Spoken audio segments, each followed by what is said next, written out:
You know that term Good Samaritan, right?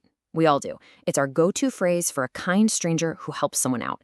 But what if I told you that the original story, well, it wasn't meant to be some comforting little tale. It was designed to be a total shock to the system, to challenge everything its first audience thought they knew. So let's dig in. On the surface, the answer seems pretty obvious, doesn't it? It's just a good person doing a good thing. But the real power of this story, the reason it's stuck around for 2,000 years, is that the original answer was anything but obvious. It was revolutionary, and it was meant to completely turn its listeners' world upside down. Yeah, this wasn't just some nice little story about being kind.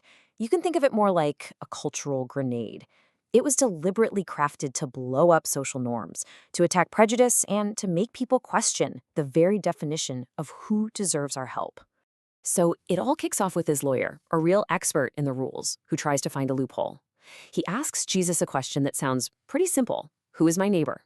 But he's not really asking for a definition. What he's really saying is, okay, let's get technical. What's the bare minimum I have to do? Who am I required to love, and who, can I just ignore? And so Jesus tells him a story. Picture it.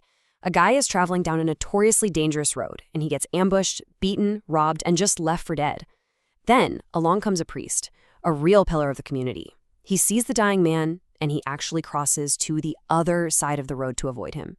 Then, a Levite, another religious official, comes along and does the exact same thing. The two people you would absolutely expect to help, they just don't. The tension is just hanging in the air. Who is going to stop? And then, someone finally does. And right here is where the first major shock drops. The guys who were supposed to be the heroes, the religious insiders that everyone looked up to, they both completely fail the test. The person who actually stops to help is a Samaritan. And for the people listening to the story for the first time, that was absolutely unthinkable.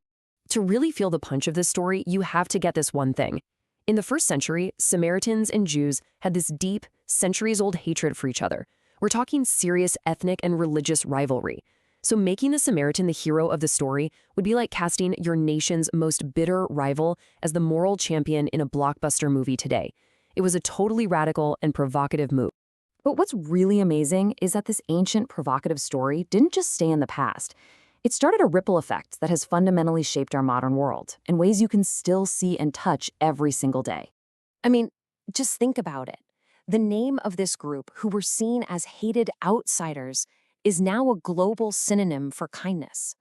That single act of compassion in a story is now the foundation for some of our laws. It's the namesake for hospitals that save lives, and it's the inspiration for countless charities. And yes, that connection to our laws is literal. Good Samaritan laws are on the books right now in the US and a lot of other countries. They legally protect people who step in to help a stranger in an emergency. The compassionate act of a fictional enemy is now written directly into our legal code. How wild is that? What's really fascinating, though, is that this idea, this core principle of helping an outsider, maybe even an enemy, it's not just in this one story. You can find the same powerful theme popping up all over the world, across different cultures and religions. It points to something really deep and universal about being human.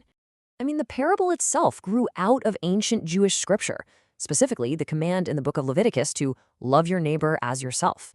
The story, then, is basically a dramatic, high-stakes investigation into what that command really, truly means when the rubber hits the road.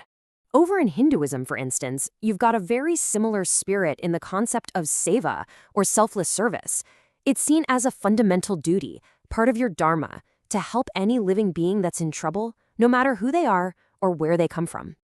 And get this, there's an almost identical story in Buddhism called the parable of the good merchant.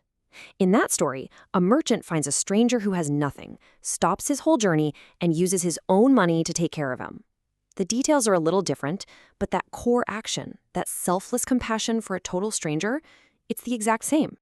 This theme even echoes all the way back in the myths of ancient Greece. They were wrestling with the very same moral questions, but they framed it a bit differently. For them, it was a test from the gods themselves. Their central idea was something called Xenia, the sacred law of hospitality. And this wasn't just about being polite. It was a divine duty. The Greeks believed that Zeus himself was the protector of strangers, and that any traveler who knocked on your door could actually be a god in disguise, there to put your character to the test. No pressure. The ultimate story about this is the myth of Baucis and Philemon. So the gods Zeus and Hermes disguise themselves as poor, weary travelers and go through a whole wealthy town asking for shelter. And everybody slams the door in their faces. Everybody, that is, except for one poor elderly couple who welcome them in and offer them the very little that they have. The result? The gods destroy the town with a flood, but they reward the kind couple. The moral is exactly the same. Your true character is revealed in how you treat a stranger. You know, on a deeper level, some scholars even see this same pattern in figures like Prometheus, the titan who suffered for all eternity just so he could bring fire and knowledge to humanity. He represents that same basic archetype, the one who pays a huge personal cost to help others in need. So, after looking at all these parallels across history and culture, the story does something brilliant. It turns the camera right back around and puts the focus on us. It makes us face that original question, but from a totally new angle. Remember where we started with that lawyer and his tricky question? He was trying to draw a line in the sand, to create an us and a them. He wanted a rule book that would tell him exactly who he was obligated to help. But here's the genius move. Jesus completely flips the question. He never actually answers, "Who is your neighbor?"